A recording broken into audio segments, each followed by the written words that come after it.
So from an agenda perspective, we're going to be walking through HP's solution set that actually addresses CLIP.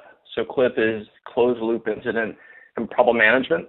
Essentially what this allows for you to do is to have a detection capability of events that are coming through from your monitored solution set, identifying where you may have an issue that's arising, utilizing HP Operations Manager or OMI in order to do event correlation, which will ensure that you are capable of being able to track that event as well as log it within HP's ITSM platform, Service Anywhere, and then take action on. So we're going to do a very quick CLIP overview to kind of highlight what I spoke to, but then we're going to jump into and have a very, very brief overview of each of the core solutions that are part of the solution set.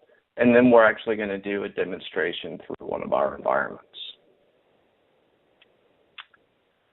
So as I was indicating, from a closed loop or a CLIP perspective, looking at the event generation and detection capability all the way through the life cycle, you have the ability within OMI to identify the event, detect, as well as do correlation. It will provide you with the capability of actually doing an impact analysis on exactly what is down or what could be impacted by the events that are coming in, as well as it will allow for you to be able to reduce the overall volume of events coming in and actually compile those into and identify the root cause.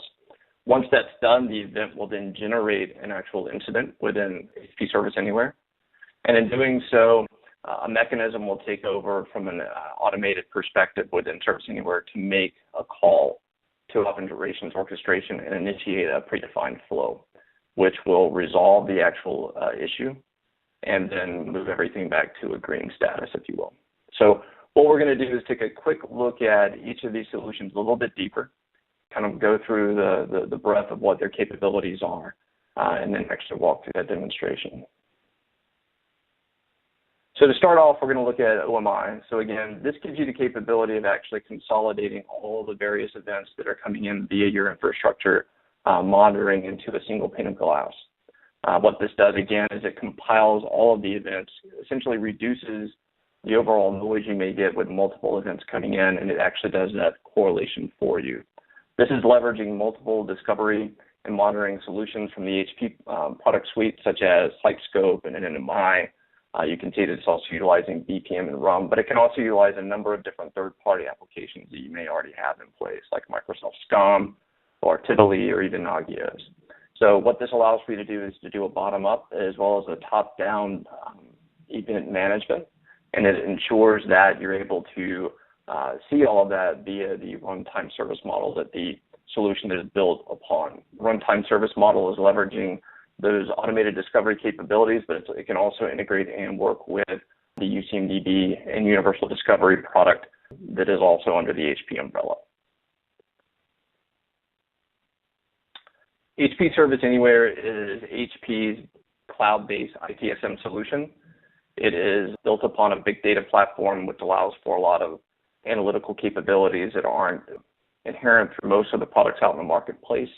But in doing so, you can see from a core ITIL perspective, as far as what the core capabilities are, it takes care of all of your basic ITSM blocking and tackling, but it also enhances that by providing multiple ways by which to obtain and get to data, both via the big data platform as well as the capabilities that it has to move from different products, meaning that a laptop, a smartphone, a tablet, all of those are easily viewable, and the type of information that you can render in one is unique to all based on its HTML5 platform.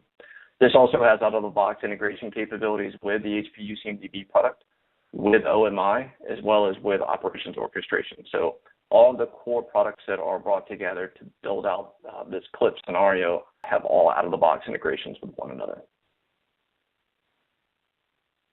And then we've got operations orchestration. So operations orchestration is HP's runbook automation solution. It allows for you to define, leveraging either out-of-the-box workflows, many different content packs that come with the solution to handle a gambit of different scenarios within your environment. But it also gives you the capability of either modifying and or creating your own workflows that allow for multiple steps to be taken. The key here is that it's automation. So it takes the human interaction out of the equation and allows for you to build out flows, repeatable flows, that are capable of performing the same task that a resource would need to do in order to resolve an issue, or even go through a fulfillment engine perspective, being able to provision out certain assets or whatever the scenario may be, whether it's a password reset, account administration within multiple applications. There's really nothing, as long as the automation can reach it, there's really nothing that it can't do based on the scripting and the flows that you put together. So essentially, the way that this will work is that we will see the event come into OMI. We will then be able to see that an incident's been opened within Service Anywhere and actually watch and see how that is resolved. So essentially what we have is that what we'll see come in is we're monitoring an application called Metric. It's a sample application that we put together within our BSM and OMI solution. And what we've done is we've initiated the stopping of our key service that will impact this application. Within the event browser, we're going to see that the event came in. Essentially, we stopped this particular service and told the tool that there's a break. Within here, we can see the type of information relative to the CI, the source CI, when the issue occurred. We can also see the status of the event as it stands today. But what we're going to do is go over to the forwarding tab. So as soon as the event came through, OMI contacted Service Anywhere. And in doing so, it utilized the forwarding capabilities to automatically open up an incident within the tool.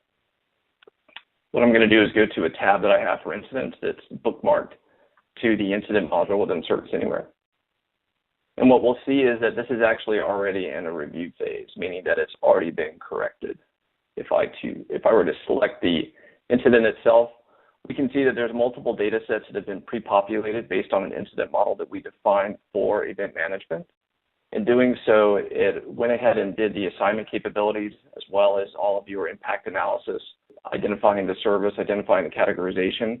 And in doing so as well, we can see from the workflow perspective, it's gone all the way from the log to the review status, meaning that it's passed through each of these workflow phases automatically, as well as created and initiated task plans that actually made the call to operations orchestration.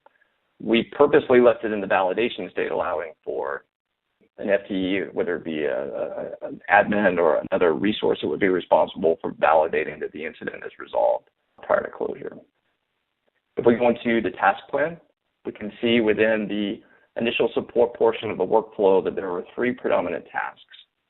The fact that we stopped the JDBC service to initiate the event, the workflow that we leveraged to resolve that issue is a service start.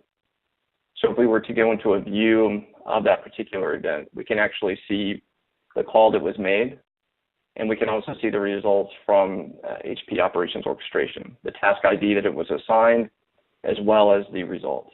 If for any reason the task were to fail, the incident wouldn't resolve itself as it did here. It would actually go into a still work in progress state, and a communication could be sent out to the appropriate engineering team for further follow-up. And if we go into operations orchestration and we do a quick refresh, we can actually see that the initiated flow that came through for this particular record, the run ID, has been resolved. We can further take a look at the actual flow, as well as what the information that came through, and then from there correlate that back. So going back to OMI, we can now come in and actually see with a refresh that in a few moments will actually come back. And so here's our event again, and we're now at a green status. Going back to the top view, no impact to your user base. So the key here is that while the event took place, it took a minute or less for the tools to actually correlate with one another, open up the appropriate incident, initiate the appropriate automation, and bring everything back up prior to the actual top-down map seeing any impact whatsoever. And what that means is from a polling perspective, as well as from a use case and a user impact perspective, it's minimal. So you have the capability of actually setting up this type of automation that will allow for those types of incidents to actually be captured, recorded, automatically corrected, and validated before you receive a significant impact to your service desk as far as users calling in with the issue.